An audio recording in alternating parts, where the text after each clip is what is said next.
Hallelujah, hallelujah.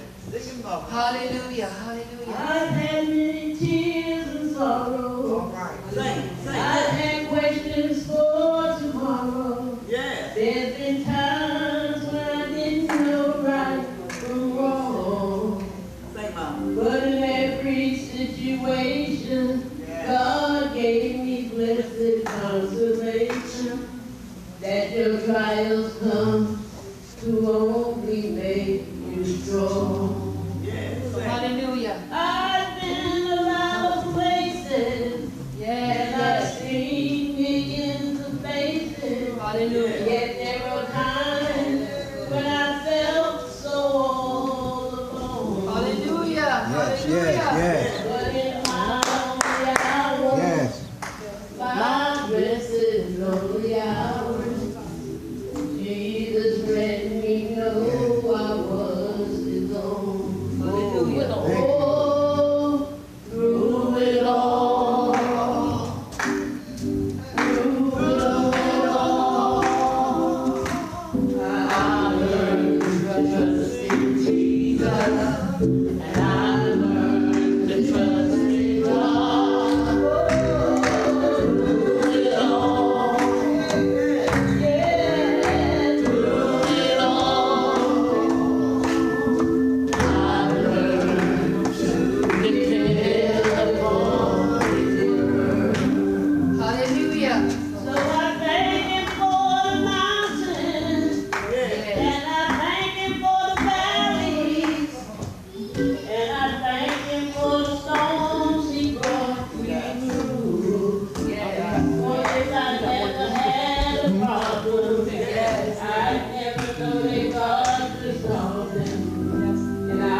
Hallelujah. Hallelujah, oh God. Father, we thank you. Father, we just thank you. We give you all the glory. Even right now, God, you are here. Even right now, God, you are here. You are here right now, God. We so depend upon you, oh God. We so give you praise and glory right now, God. It's all about you this morning, oh God. It's all about giving you praise this morning, oh God. It's all about magnifying your name this morning, oh God. It's all about glorifying your name this morning. Hallelujah. Hallelujah. With praise on our lips this morning. With praise in our hearts this morning. Hallelujah. Hallelujah. Thank you, Jesus. Hallelujah. Hallelujah. The word of God said it's 2 or 3. The word of God said it's 2 or 3. Touching and agreeing. Hallelujah. He's here right now. He's here right now. The presence of the Lord is here right now. Father, we honor you right now. Hallelujah, God. We lift your name on high. You are the King of kings. You are the Lord of lords. There is nobody like you, oh God. Hallelujah. Father, we bless your name. Hallelujah. Hallelujah. We thank you right now, God. We bless you, God. We bless you, oh God. Hallelujah. Hallelujah. Pour out, oh God. Pour out, oh God. While we wait on you. Pour out, God. Father, we thank you this morning. Father, we lift your name on high. Yes, Lord. Hallelujah. Hallelujah. Word of God says, enter the gates with thanksgiving. Hallelujah. Enter his courts with praise. Hallelujah. We bless you, God. We bless you. You bless your name, oh God. Hallelujah. Hallelujah. Hallelujah. Hallelujah. I'm not a person that sing, but I will sing this song also. I will bless thee, O Lord. I will bless thee, O Lord.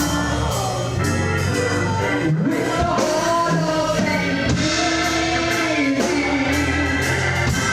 I will bless thee, O Lord. I will bless thee, O Lord. I will bless thee, O Lord. I will bless thee, O Lord. With the heart of thanksgiving. I will bless thee, O Lord.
to verbalize the love. And I believe because of that, I believe that there was an attack on two leaders here, almost similar diagnosis for both of them, where really, if truth be told, if they hadn't gone to the doctor soon enough, some things might have tragically happened to them. But we thank God for their sins and other people around them know to get to the hospital. Amen. Deacon of the Deacon and Deacon Bell had the same almost diagnosis. It was like a stroke. Somebody say like a stroke. Like a stroke. Had the same symptoms of a stroke. Both of them did.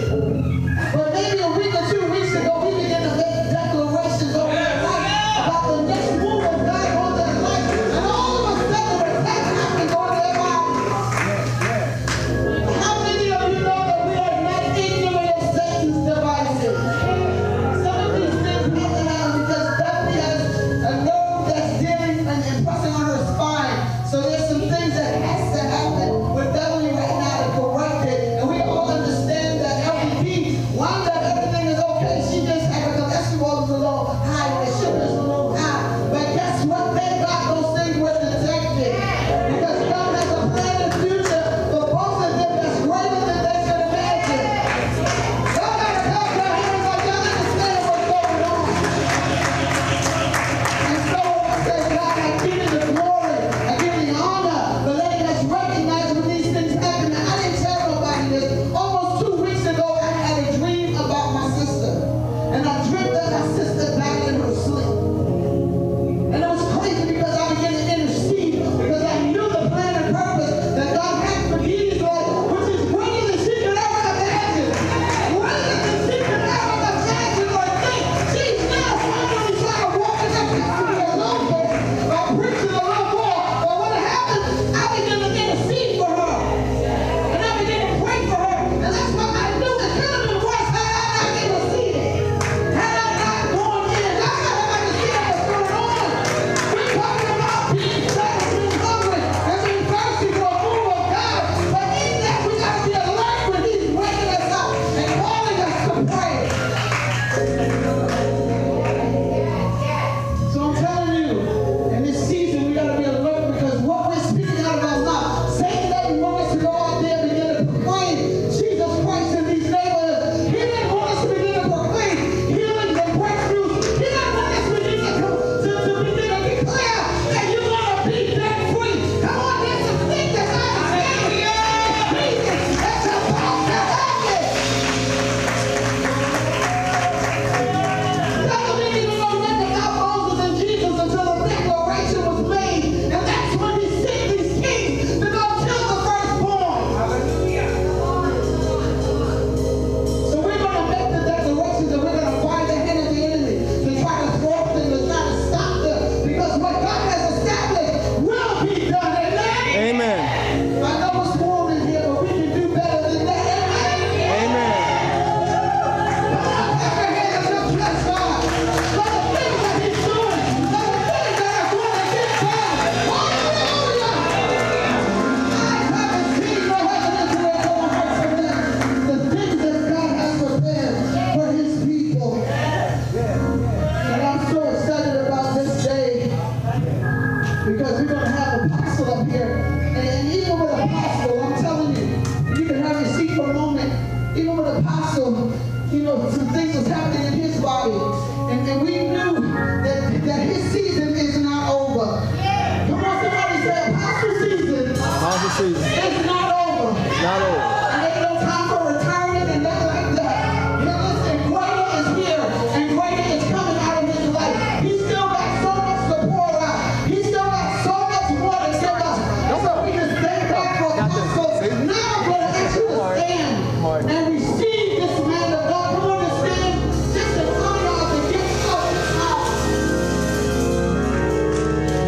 And I want you to put your hands together and bless God for Apostle every day that he comes. Thank you, Father, for all the fathers. Come on, we love you this morning.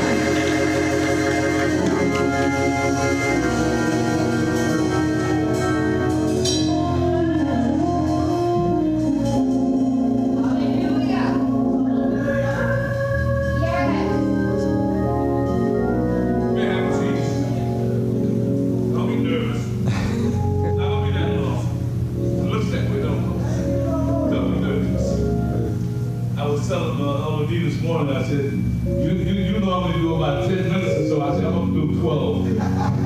And she started laughing. I said, you know what, you'll preach another Sunday. I said, my God, I was just getting ready. And you were through. But it was so beautiful. We got so much, so much. She talks to me about things that the Lord has given to her. And I just waved my head like this. I said, girl, you got to do that, man. You got to hear that. That is powerful. But I thank God because I know that the enemy's trying to discourage me and tell me that, all these different things are going on in my body. If you live long enough, some things are going to go on in your body. You say you're able to take it? Amen? Amen. Yeah. You go. I don't have a fear of dying or anything like that. I know that I will never die. Never. Even if I go to sleep, I will always have a part of you in your mind and in your heart and in your spirit. So that's not a problem. I don't have that kind of problem. But there were some things going on with me. But thank God I'm fine. Amen. But this morning, and I have a problem with Father's Day messages. I do. I don't really have a Father's Day message. My message to fathers is 365 days out of the year. That's what you're supposed to be. 365 days out of the year. So this morning I do want to share some things. And I know we have Brandon here, we have Curtis here, Moore's here, amen, Elder Moore, daddies that I know of. And do we have any more dads here this morning? Amen. I know a lot of you moms have substitute. I call you substitute dads. You have fathers and you have mother children. Because the house is out of whack a little bit, that's why we have too much chaos. Because without the dad in the house, it's not according to God's divine will for the house. When God created man and woman, that was the first sign of government. That husband and that wife governing that house. Yes. Without the husband, what happened when they rebelled, they disobeyed God? Chaos came upon the earth. Yes. First of all, chaos came in the family. Things got overturned, top down, topsy-turvy, and everything started going wrong because of rebellion and disobedience. Amen? Amen. Let me tell you, we look at the 31st Proverbs 30, and we see the virtuous woman, right? They talk about her, but you know how many wonderful women like that in the world? It was at that time. They just mentioned her. But how many women are so wonderfully made and doing so many wonderful things in the family? Do you know that we, God, men, put us in charge, right? Like he did. That was the way he set up things. But you don't know who have more influence on the children than anybody else in the house? Is the mother. Why? Because by rights, men ought to be working all day. And who's supposed to be home? The mama. So whatever laws he put down, mama's supposed to be enforcing in the name of Jesus. If she's not doing that, she's creating what? Chaos and dissension. When the father says something, he's supposed to be the authority figure in the house. Mama, that's why you gotta be in what? Agreement. Right? Right. But one of our biggest problems, amen, in the house, in the home, is teaching. I was looking last night, the day before, and I was saying the most important thing in the house is teaching and training. Amen. If you don't teach, how are they going to learn? Then a lot of times we expect our kids to do things we never told them. We never told them. And we're looking for them to do this stuff, and they can't because you never taught them anything. All right. But the onus is on the father, pastor. It's on him. And a lot of women are trying to be the mom and the daddy, trying to teach and train, but there's a part missing. And that's the most important part, because that's the way God set it up. And we got to go according to his will. We look in Genesis, God was creating every animal, every creature, every fish, everything according to its what? Own kind. That's what he did. That's what he did. The fish know what it's supposed to do. The lion knows what it's supposed to do. The birds know what it's supposed to do. Everything knows what they're supposed to do, and they continuously, up until right now, do everything decently and in order. They don't kill unless they have to. They only kill to eat. Period. They don't just go around committing mass murder. They are the only creatures on earth that still obey the law of God. All right. But yeah, you're looking at me strange. Yes, they do. They don't try to figure God out. They don't try to make all kinds of excuses or whatever. They do exactly what God told them to do. But with man, we got a lot of problems. Because we always got to question stuff. And God, did you really say that? That's what Satan said. He told Eve, he said, he didn't really say that, did he? And she questioned that. But it wasn't a problem until Adam agreed with her. Right. There you go. That's it. Don't get on Eve. And even the woman. You very impulsive, you know. Women are emotional, they do things. That's just the way God made y'all. But we're supposed to be strong, we're supposed to stand. If God told me something, I've got to do it. He went right along with Eve. And now we got all this chaos. Earthquakes and famines and all kinds of crazy things going on. Everything, when they did that, everything went out of whack. Hear me, folks? Everything. But we're not going to go there this morning, because we're going to let you go, because we know Father's Day and a lot of people, you know, that's young son, husband, family. You know, you want to do things. But let me just, excuse me, bring you back to the 6th chapter of the book of Genesis. First of all, I ain't going to be a whole lot of, you know, exegesis and all this. I'm just going to bring something to your attention. God spoke to Moses. He gave him commandments and laws. I'm sorry, Deuteronomy. Excuse me. And he gave him all these commandments and all these laws and statutes for the children of Israel to do when they come out and go to the land where he had promised them that was flowing with milk and honey.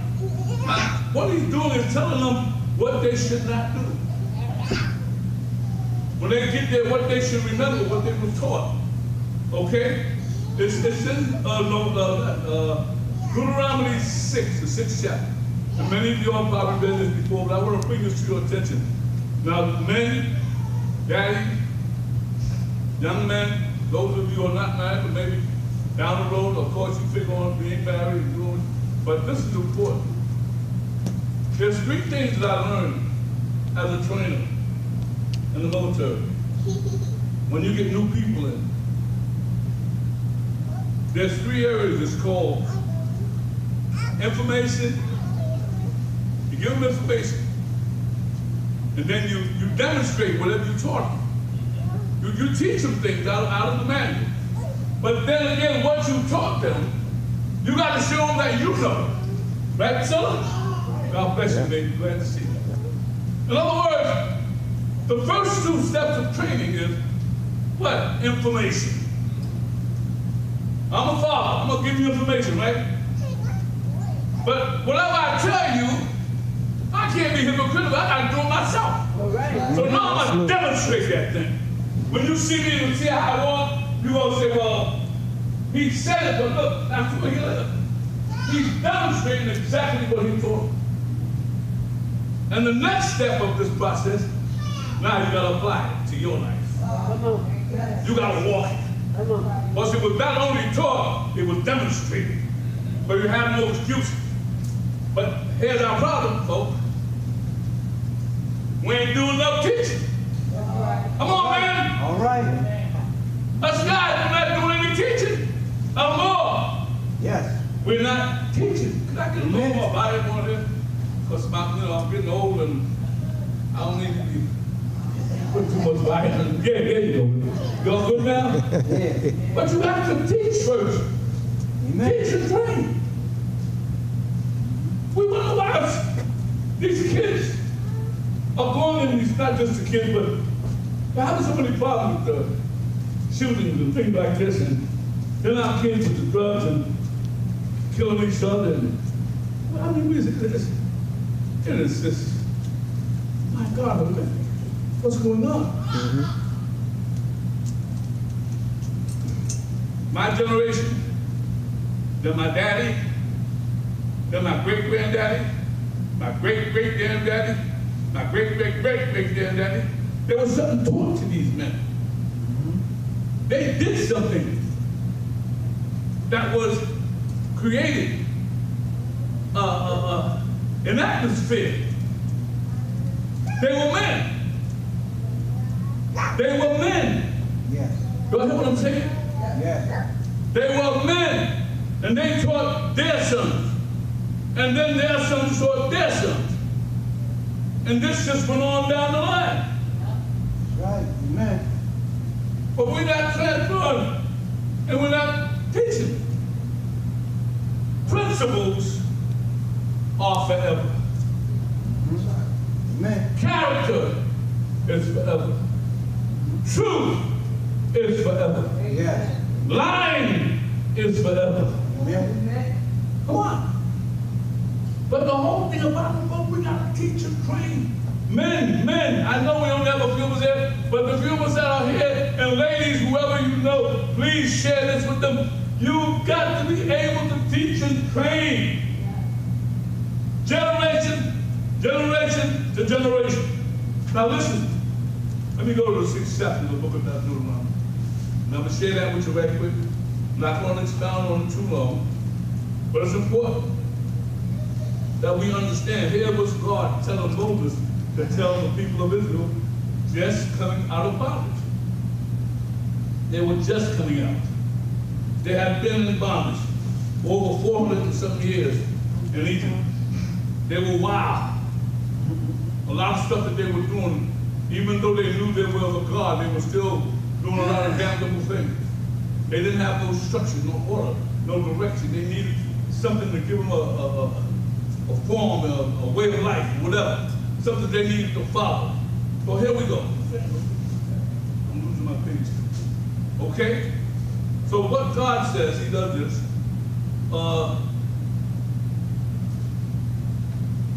We're in the 6th chapter. Yeah, okay. There we are. Command you today. We're going to go to verse 6. Deuteronomy 6, verse 6. And it says, and these words, this is Moses speaking to the children of Israel. And these words which I command you today shall be in your heart. Where? Your heart. In your heart. That's a very important place, your heart.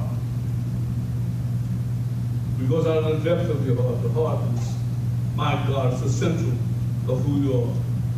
Okay? You shall teach them diligently to your children and shall talk of them.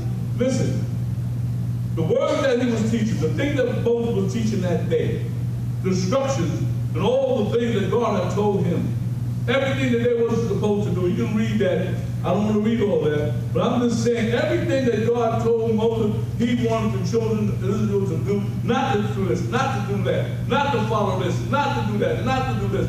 He told them exactly what they were supposed to do. Gave them instruction on how to live. To make it simple.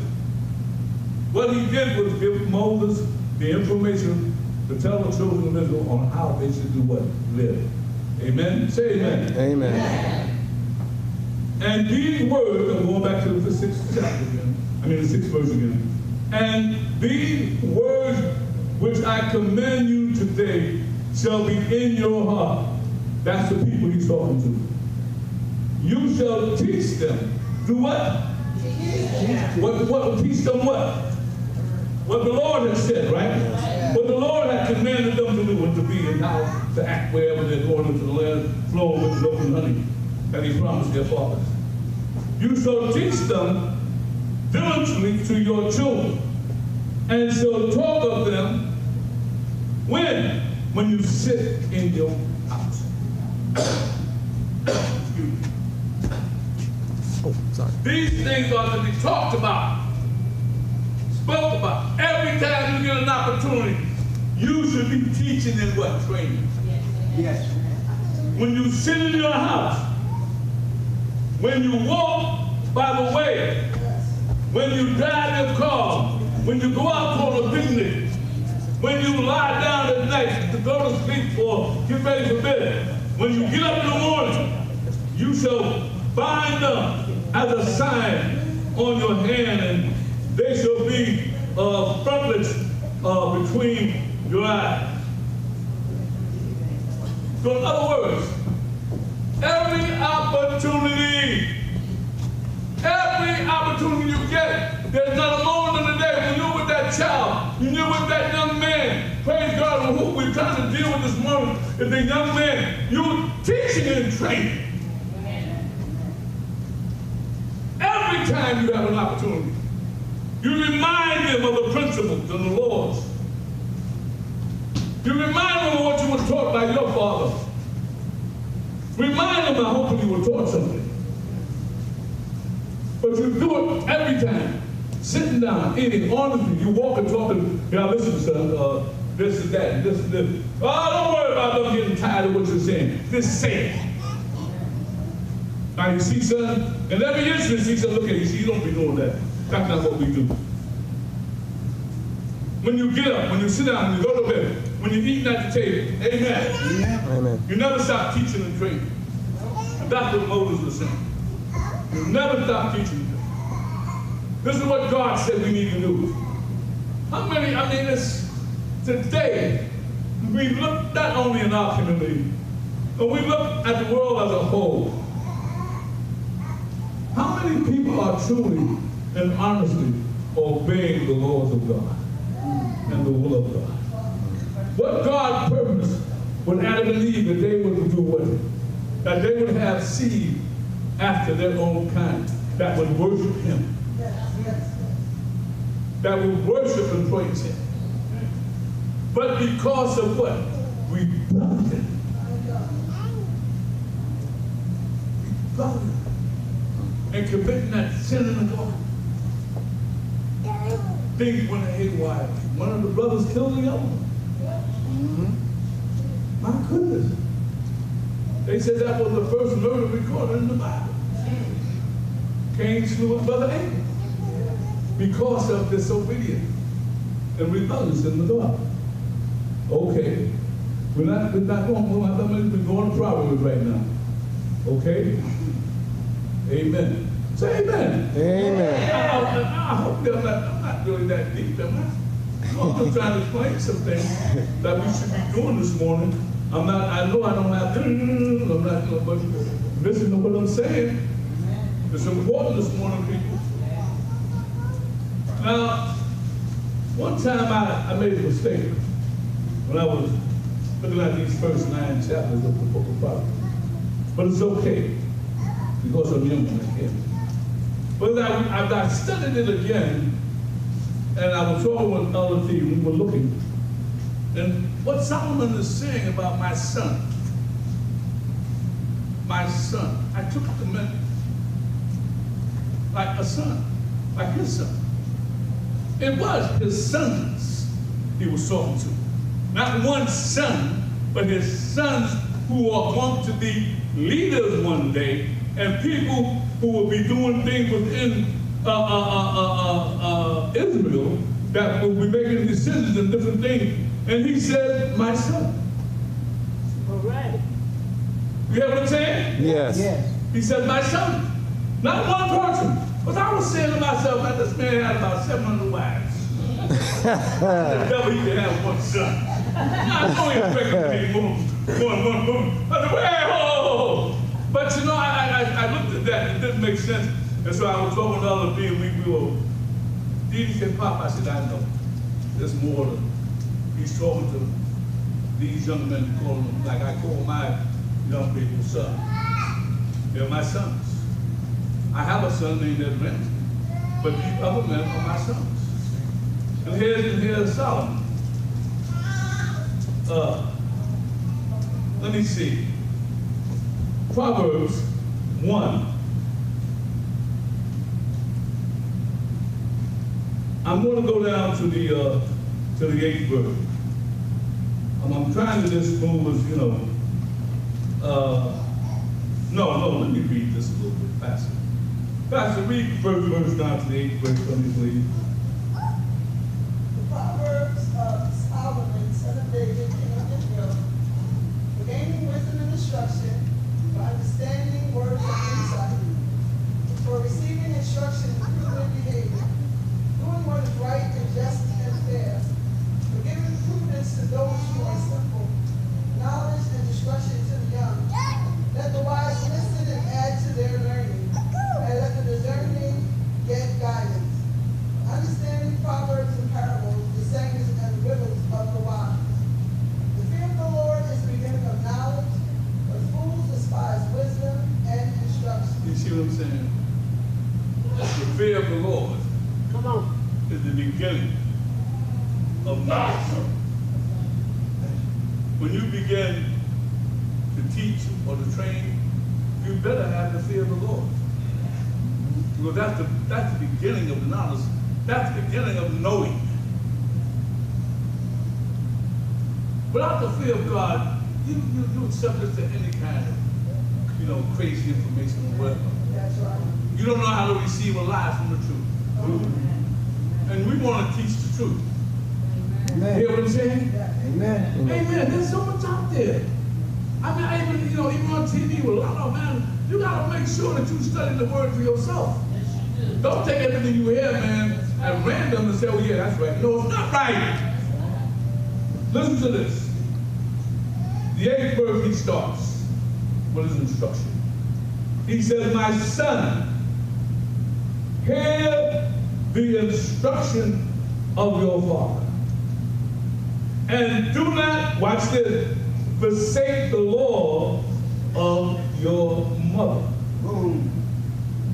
For they will be a graceful ornament around your head. Yes.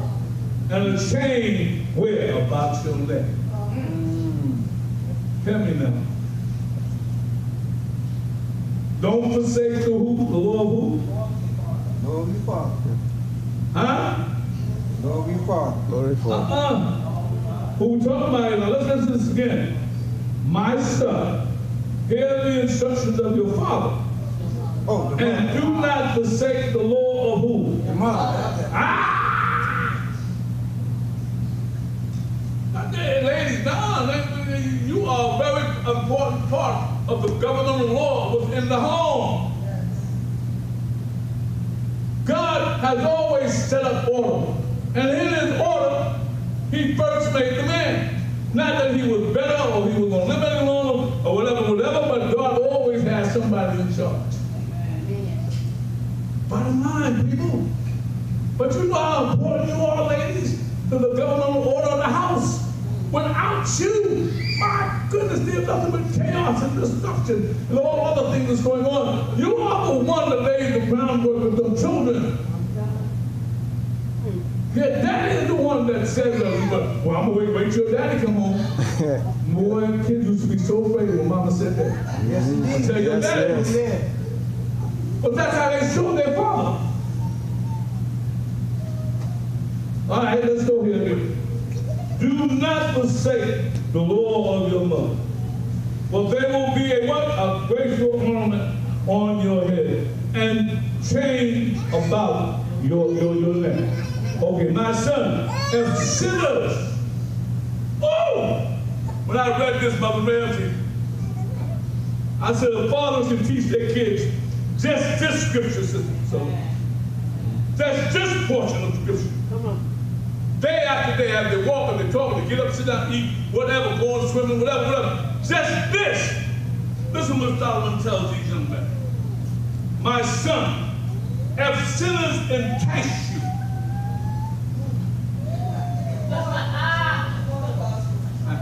I don't think I'm going much further than this morning.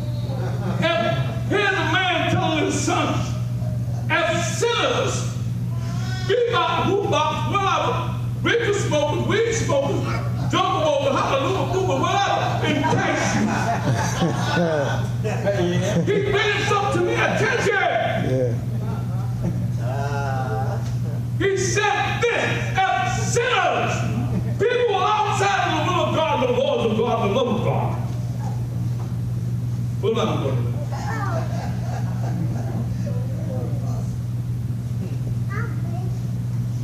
Here Solomon talked to would-be leaders. Leaders that will have a part in the decision of where Israel is going or whatever. He's saying, my son, if sinners entice you, man, come on, man. We're going up the street. We're going to rob, we're going to steal this car. We're going to break people's houses. And if anybody catches you, we're going to run them over. You didn't get nothing but you in the car. There you go. That's the best way I can bring that down to right now. Not trying to bring no kind of dispersion on anybody, but that's the best way I can do it. If anybody in my house is doing drugs, selling drugs, my wife and I ain't doing it. But when the cops come, we go on with it. Everybody gone. Yes, it is. That's true. Even the cat, they may take the cat. He might have stuff. Now here's what he says. He said, if sinners entice you, do not consent. No. For better. No, I'm not doing. I don't want to do. I don't do those kind of things. Right? Yep. If they say, "Come with us, let us lie in wait to shed blood," we're gonna hurt up somebody today. Hey, we're gonna bang them behind the head or whatever. You know how they go around banging people today. You know how they walk up behind people and bang them. We're gonna go shed innocent. They ain't did nothing to them. They ain't do nothing to nobody. We're gonna bang them. Come on, man. Come on out with us and have some fun. See, Father, you gotta teach them, no, that ain't fun. That's criminal. We don't do that. We don't do that. We don't do that in this family. Men in our family don't do that. Come on. All right, Mom, you here. Tell them too. No, we don't do that.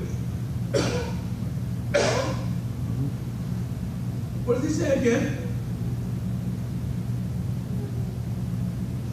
If they say, come with us, let us lie in wait to shed blood. Have you taught your child and demonstrated to your child what is right? He won't do that. No, he wouldn't. But she knows better. Now you know what else? She won't do it. But she knows better. But we're trying to talk to the young men today and the dads. But I'm talking to the young ladies too. Somebody tell you that's not right. That's not right. Keep your head up and your dress down. Yes. That's not right. You don't do those kinds of things. Be proud. My mother-in-law, boy, she was something else. I tried hard, but that girl was more scared of her mother than she was God. Wouldn't give me nothing. Let's go. Ma'am, I love you, honey. I know you don't mind us. That's the truth. Come on, y'all. I'm practical. I'm practical. I'm practical. It's the truth. If you tell them, they know.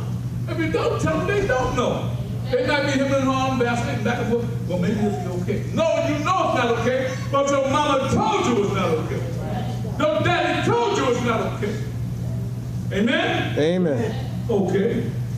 If they say, come let us lie and wait to shed blood. Listen here. Let us law, I guess that's true, secretly for the innocent without cause. They ain't did nothing innocent. They ain't did nothing to you. Why are you bothering these people? What are you doing? Why are you trying to commit a crime here for poker? There's nothing to do with it all. But they're trying to entice you. They're trying to encourage you to come commit a crime. What are you doing? You know what you're doing? If somebody taught you would, you know what I'm saying? If your daddy is gone, one of your older uncles or cousins told you don't do that. And you already know that's not right. Matter of fact, the first time they asked you,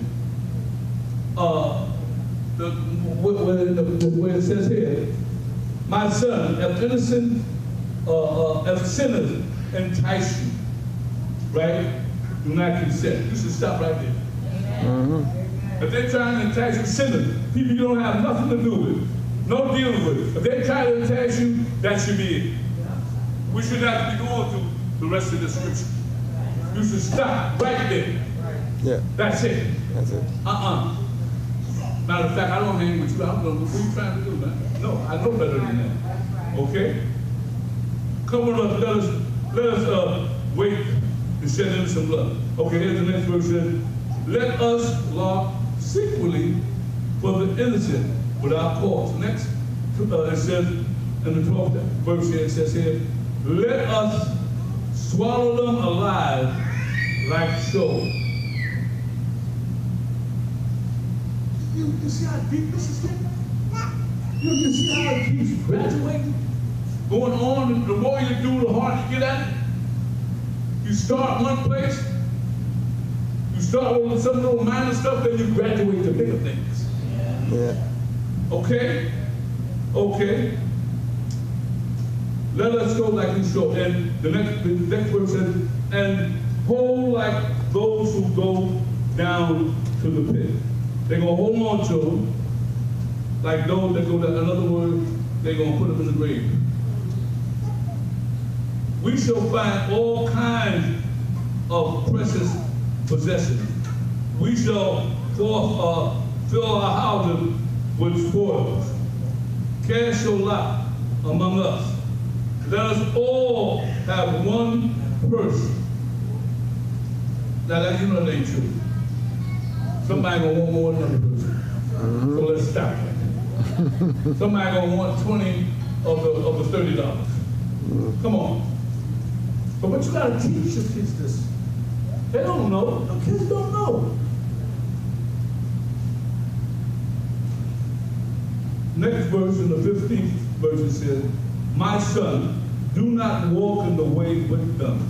Keep your feet from their path, for their feet run, not walk, but run to evil, and they make haste to shed blood.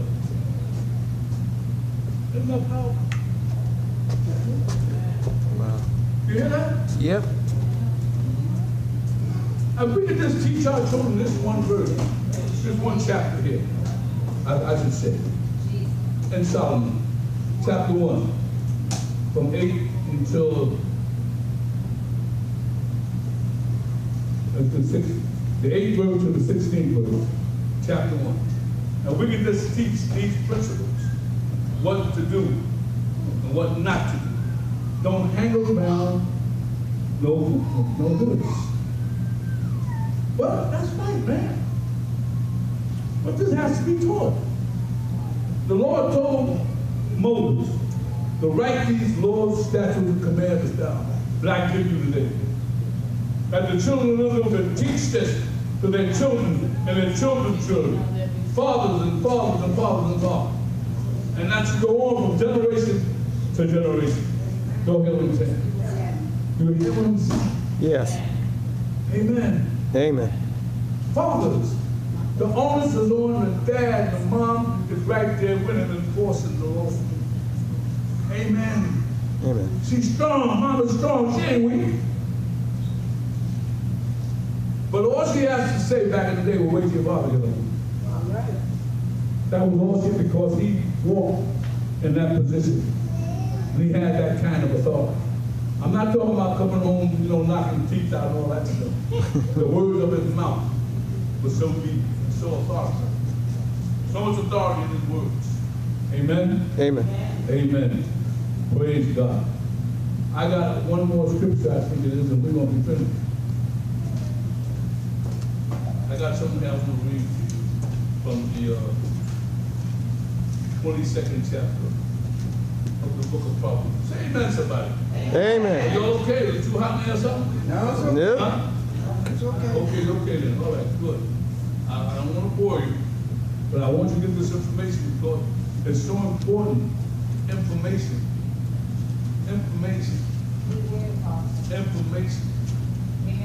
Amen. We got to give our kids, we can't assume that they know.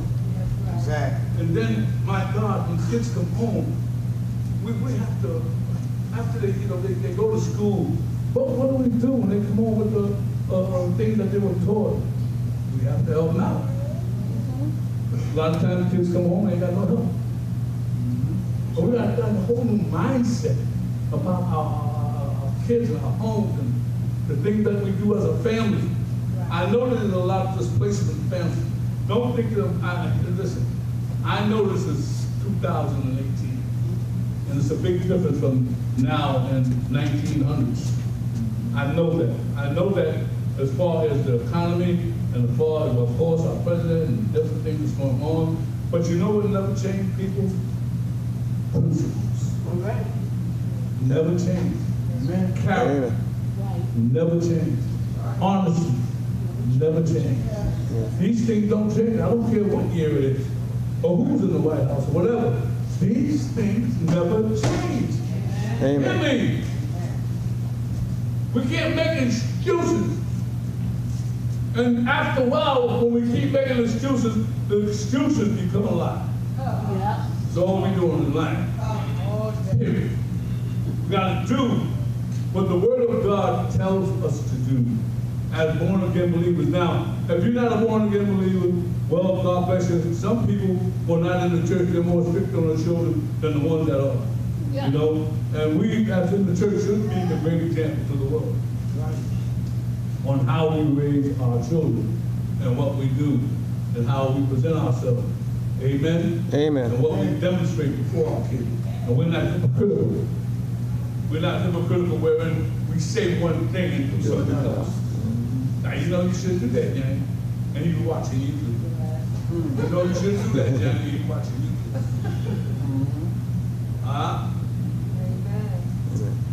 Gotta be straight up, be honest. Hear what I'm saying? Do you hear what I'm saying? Yes. If you do hear what I'm saying, say amen. Amen. Proverbs, I love this man, Solomon. Wise man. And when everybody thinks that Solomon wrote all of these wonderful Proverbs, he wrote quite a bit of them. But you know what Solomon used to do? He would use other proverbs from other people, and he thought that would be helpful. Yeah. Even the Egyptian kings, one of the Egyptian kings, he took some of his proverbs and put them in the book. But it was so good, he thought that it would be very helpful. But people who want to help other people don't mind giving them information from other people. They don't think that they're so smart that they know it all. You see, some of us know it all, and we don't know nothing. There you go. Amen? Amen. Okay. When you have that scripture, Proverbs 22, let me see, I need a couple of 21. This is a big old book. Proverbs 22 and 4. Okay? Verse 4. Chapter 22 and verse 4.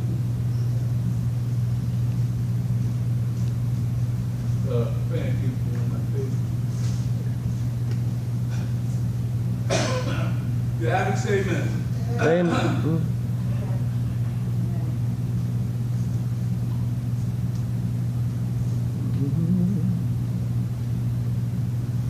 My Lord.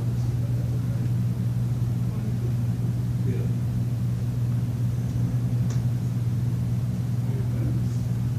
Amen. I gotta find it myself, y'all.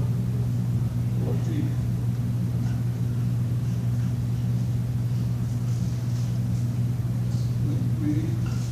For some reason, okay, here we go.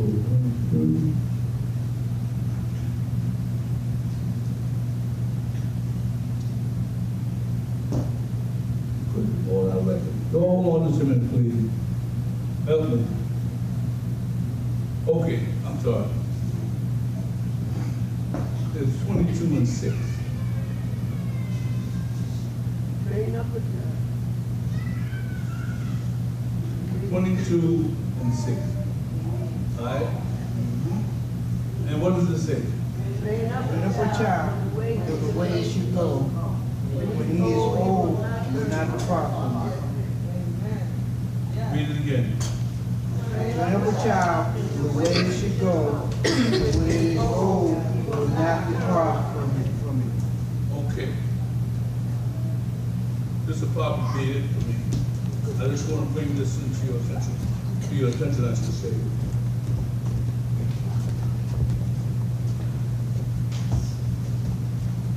God, I took this to what episode.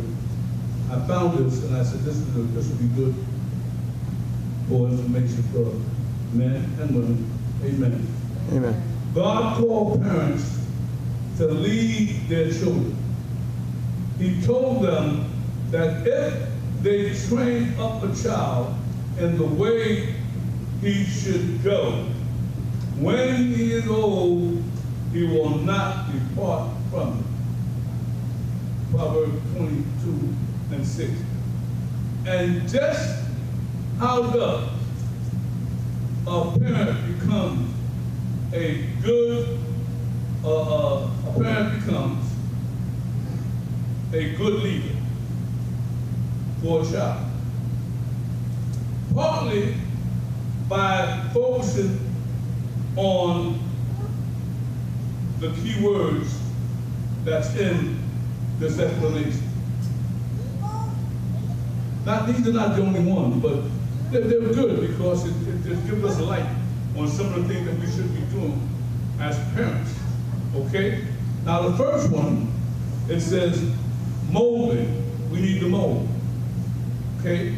Abraham Lincoln said, there is but one way to train up a child in the way he should go. Okay? And that is to travel it yourself. You hear that? Yeah. You got to travel that way. If you want to teach your child the way to go, you travel that right and straight way, right? A good example is worth 1,000 sermons. When you do this, let me see, this is writing.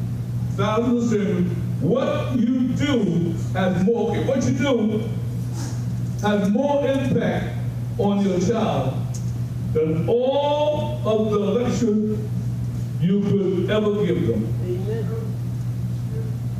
You can lecture them until the cows come home. But the proof of the pudding is what you do. Yeah. How you demonstrate what you do. Yes. Period.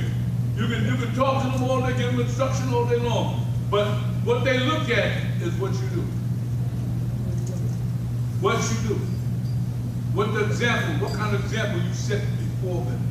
So running them out, saying you shouldn't do this, running them out, saying this is what you should do, but then you do the opposite. Then you're a hypocrite. They don't pay you no mind. Okay? Okay, next. Management. We're piss poor managers, somebody said. We don't manage well. We don't manage our money, our children, our home. We just don't manage our lives or anything.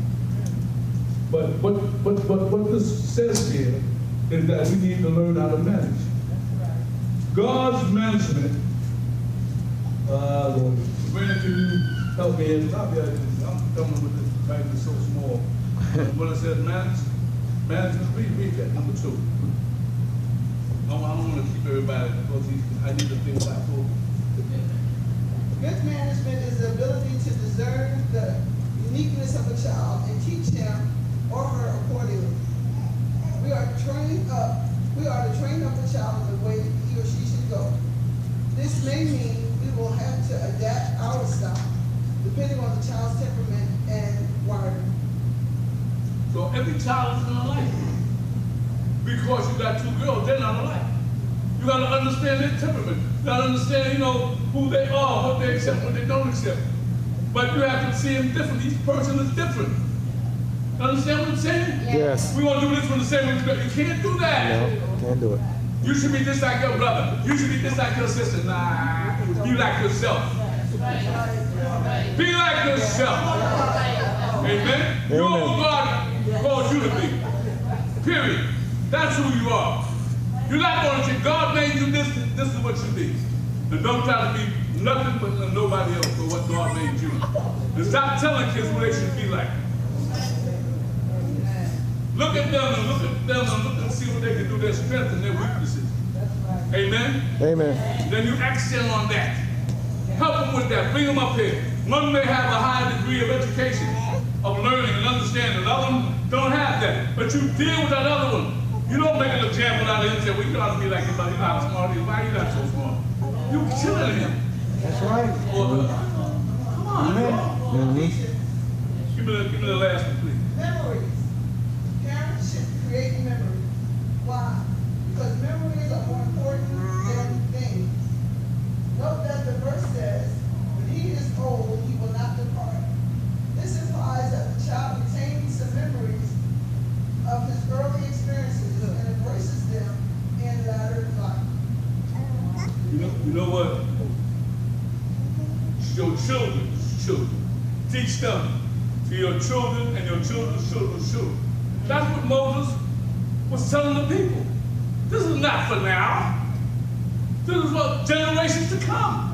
What I'm telling you today, what I'm teaching you today, is not just for the day. It's for generations to generation to generation. And they still follow, most of the Jews still follow the old Mosaic laws. Come on! And this is 2018. That was BC, before Christ. What, I don't know, 900 years or whatever, 2,000 years? I'm not worried about that. I know, wow. But the people still follow the laws and the statutes that Moses taught them, that he received from God. Do we still follow the laws of our great-great-great-great-great-great-great-great-great-great-great-grandparents?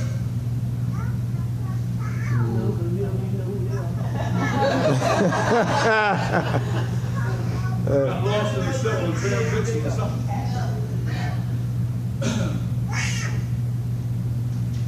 We're about ready to get out of here. Pastor, I want you, this is important. Where it says 22 and 6. This comes a little long, but read it.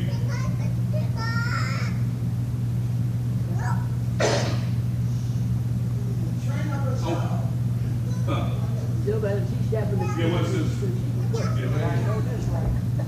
I want you all to listen now. See where's the baby train? I want you to do that. Okay? What's the small? Listen, I want you all to listen. Okay.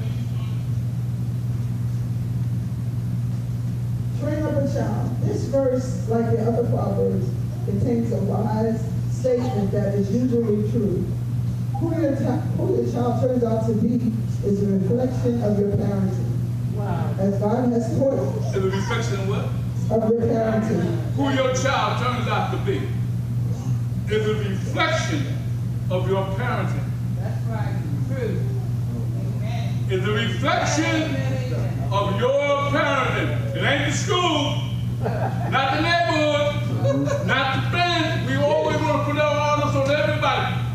We want to blame everybody else, but it's a reflection of your parenting. Right. Amen. I'm sorry, Pastor. As God has taught elsewhere in His Word, parents are to teach their children the way of the Lord. Not only are they to teach it purposefully, but they are to do it consistently.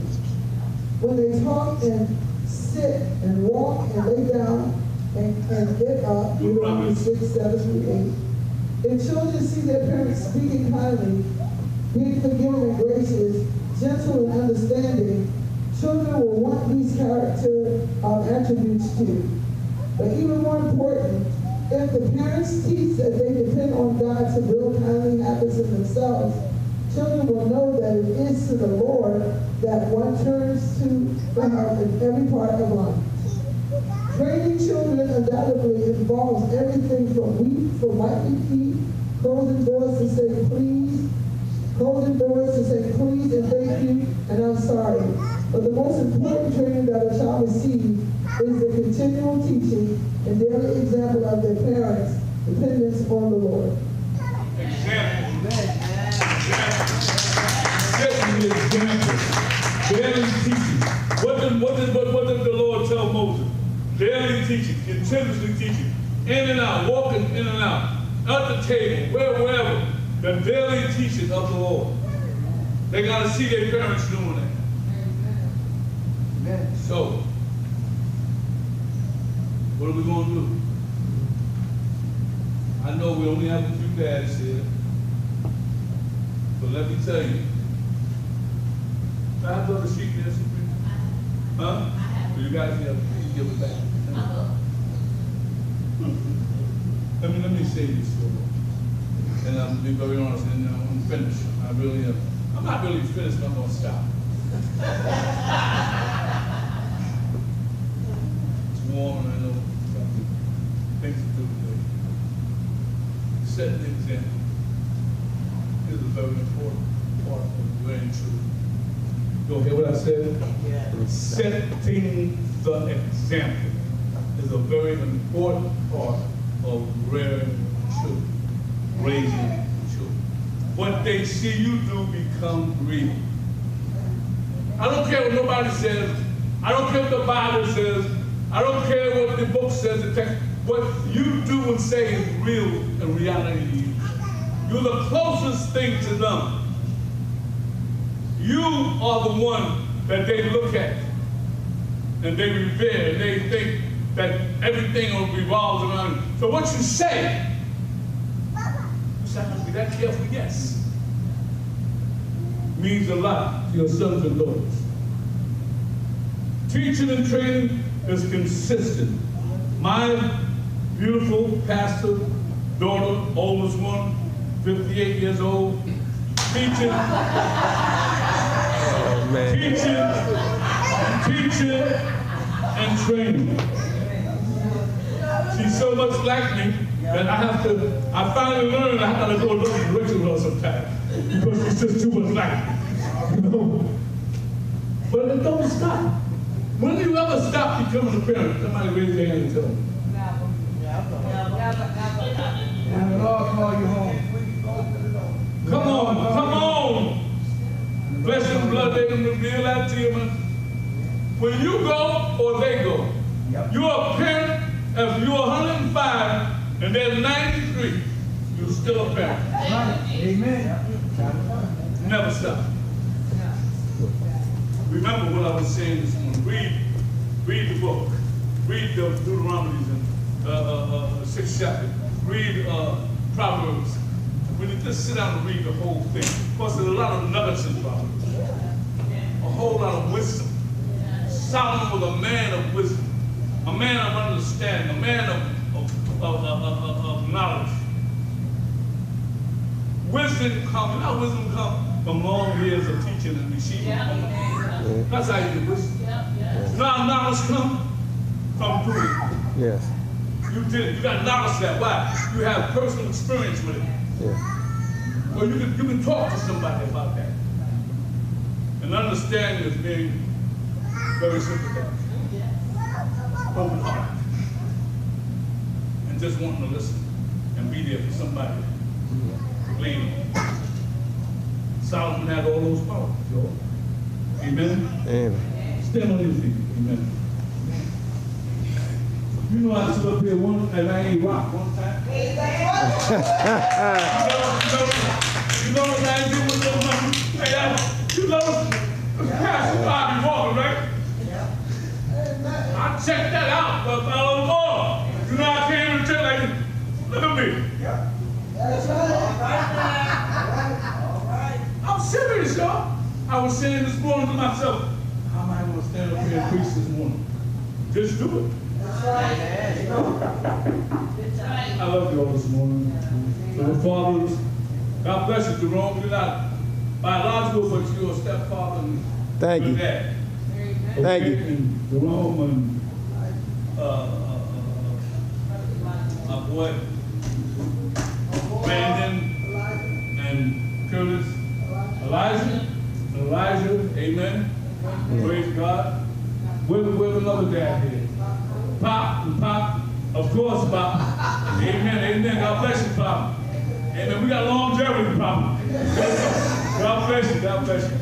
And to those of you who love us, I'm not here this morning. God bless them, new dads. Amen. My grandson, Sheikh, he's a dad. Amen. 2 years now. And I just thank God. And I always try to be an example for all of us. Amen. I try. Praise God. Sometimes I talk. And when I talk, sometimes I talk too rough. But I think this being an example of the fellowship. Amen. But God bless you. I'm so glad to see my daughter, my sweetie, Priscilla. Amen. Oh, I'm so glad. This makes my day, my father's day. Thank you. And I just want to say thank God for y'all. And y'all enjoy yourselves. Mothers, women, you're doing an awesome job. We have so many displaced homes now in the black community than ever before. I mean, this is really a trying time for black families because of so many dads that's displaced, that's not there, and that causes a rift because when we have only half of a whole, something's missing. But God bless you, mother. Thank God for your own mom. Thank God for your son. In the name of Jesus. Now, Father, I come to you this morning on behalf of mothers and fathers, sons and daughters, uncles and aunts, grandfathers and grandmothers. Father, I just thank you for the patience that you have with us. Even though we haven't completed your divine plan, even though at times we don't act as we should, as those we've called to lead. Father, I thank you for your loving kindness and tender mercy. And right now I pray this morning that every family this morning would have that oneness, that spirit of kindness one to the other. Lord, you have ordained the family. Lord, I thank you